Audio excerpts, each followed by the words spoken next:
Estamos de regreso en su programa Líderes Empresariales.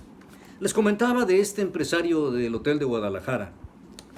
Entonces él veía, sintió el peligro, sintió el temor que tenían sus empleados de quedarse sin trabajo, de que la fuente de trabajo se cerrara o de que hicieran ajustes. Y entonces él tenía en el restaurante del hotel personas expertas en la cocina, él mismo también en fabricar, en hacer tamales. Tamales. Esto a lo mejor no le diga nada, pero decidió hacer un número determinado de tamales todos los días, venderlo entre las personas en Guadalajara, se anunció, y todos los días está terminando su producción. El costo de los tamales, 10 pesos, pero él saca la nómina completa del personal que tiene en su hotel. Imagínese el escenario que él construyó. Una vez que salga de la pandemia, no va a tener deudas. A lo mejor no tiene los ingresos que tiene con el hotel normalmente, pero salvó los puestos de trabajo. Su gente está feliz de la vida porque se escalonan para ir a trabajar y hacer la producción de tamales con todas las medidas sanitarias que se requiere. Él actuó como un líder en tiempo de guerra, porque vean ustedes que en la perturbación de las condiciones de guerra, cuando el mundo tiene miedo, el futuro es incierto, cuando la gente siente terror, tiene presentimientos negros y están agotados, las personas sienten la necesidad emocional de tener un líder, de tener un guía, una persona en quien puedan confiar. En estas palabras vamos a hacer énfasis. Una persona en quien puedan confiar y con quien llegar a un compromiso emocional. Porque al terminar esta guerra, entre paréntesis, recuerde que estamos haciendo una analogía, como si estuviéramos en guerra, ellos saben que el haber tenido un líder, el haber tenido un guía, les ha sacado adelante. Seguramente ustedes que han visto en ocasiones anteriores los programas de líderes empresariales, hace 3 semanas más o menos, les hablé del Plan Marshall. El Plan Marshall, en la posguerra, después de la Segunda Guerra Mundial, en los años de 1947 a 51, que fueron 4 años, se echó a andar el Plan Marshall. Pero para esto, recuerde usted que le platicaba yo que antes había un plan que se llamaba el Plan Morgenthau. Morgenthau se escribe con H intermedia, pero si usted lo quiere pronunciar en inglés, Morgenthau. Esto por el que el secretario de Estado en Estados Unidos era Henry Morgenthau, y él lo implementó. Este fue antes del Plan Marshall y fue de acuerdo con el grupo que habían ganado la guerra de los aliados, que estoy hablándole de Reino Unido, de Francia, Estados Unidos. Entonces hicieron este plan, pero lejos de crear crecimiento y de crear riqueza, lo que hacían era que estaban castigando muy severamente a Alemania. Pararon su producción de los rubros importantes que tenía, como era el acero y el carbón, los bajaron hasta el 25% de lo que antes de la guerra producían. Entonces, había personas en los Estados Unidos que no estaban de acuerdo con este plan. Uno de ellos era Harry Truman, que entonces todavía no era presidente de los Estados Unidos, sino era el jefe de Estado. Él tenía a un elemento allá que era William Clayton en Europa, lo mismo que el general George Marshall, que había sido el que dirigió el ataque de los aliados en la Segunda Guerra Mundial, George Marshall, él tenía la idea de hacer algo distinto de lo que habían hecho para Europa. Fue el creador del Plan Marshall. Pero a lo que me quiero referir es que estaban William Clayton, estaba Harry Truman, estaba, entre otros tantos, George Marshall. Ellos tenían ese sentido de urgencia, de época de guerra. Ahí sí era verdaderamente la guerra. Y entonces, para construir el Plan Marshall, hicieron estrategias bien definidas. Sabían quién, sabían cuándo y sabían cómo. ¿Quién era el que iba a enterar de la situación que estaba viviéndose en Europa? Era William Clayton, que después fue secretario de Estado con Harry Truman. Era George Marshall, que había vivido la guerra dentro, que había él guiado a la victoria de los aliados. Y entonces tenían el sentido de urgencia porque veían que Europa no crecía. Y peor que después de la Segunda Guerra Mundial, no solamente quedaron destruidos los caminos, las vías de comunicación, sino el campo de Europa quedó devastado porque tuvieron 2 inviernos muy crudos, que fueron en el año del 45 y 46, por lo tanto no había que comer.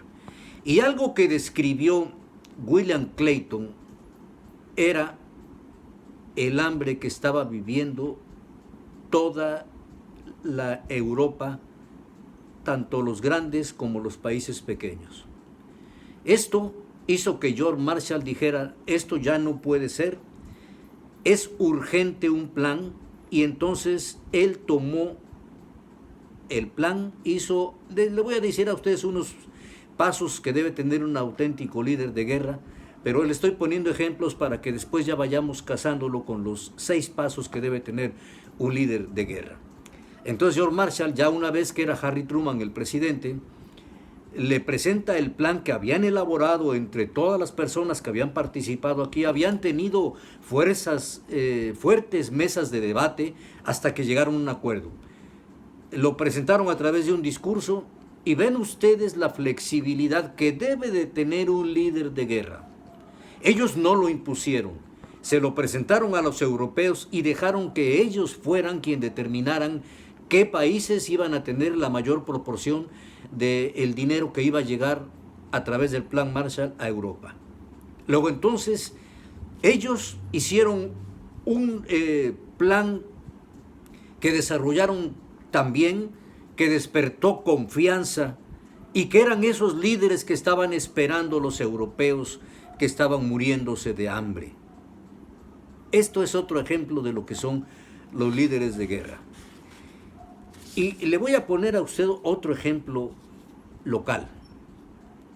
Este es de aquí de Veracruz, para que usted vea cómo sí es posible ser líder.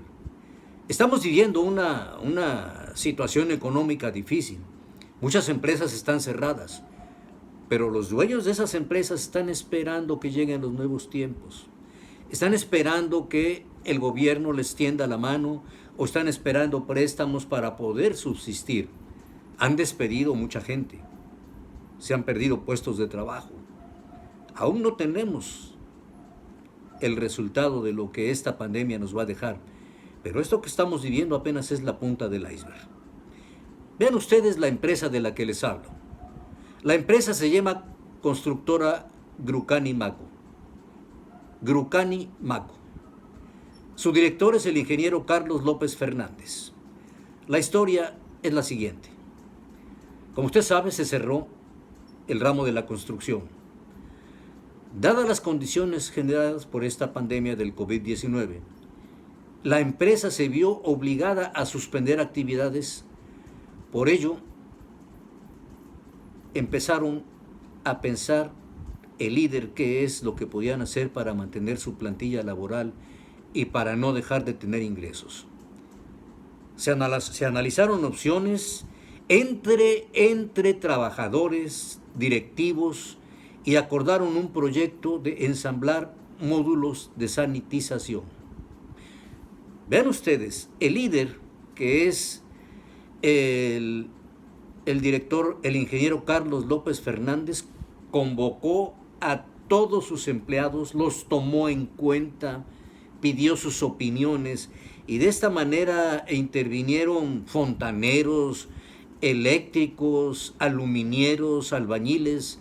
Todos trabajaron para establecer una línea de producción ya de esto que habían definido, que iban a ser los sanitizadores, los túneles, y además tuvieron un departamento de comercialización para esto, que ahí lo crearon. Esto hicieron un plan de mercadotecnia. Hoy no solo ensamblan módulos sanitizantes, también módulos para manos y ofrecen el servicio de sanitización y desinfección a empresas y negocios. Todo esto en 2 meses.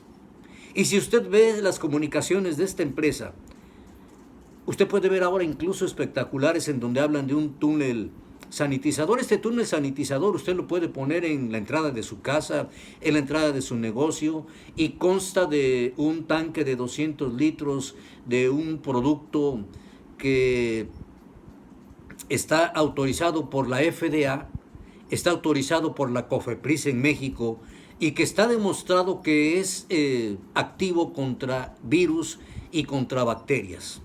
Con esto, cuando una persona va a entrar a su casa, entra por este túnel, enciende un botón, se prende un dispersor, todo lo que es el líquido baña a la persona, no lo moja, simplemente hace que se impregne de este sanitizante y cuando entra a casa está totalmente limpio. Esto se puede utilizar en restaurantes y yo he sido testigo de cómo están saliendo pedidos para todas partes de la República. ¿Y qué ha pasado? Tuvieron un líder de tiempo de guerra.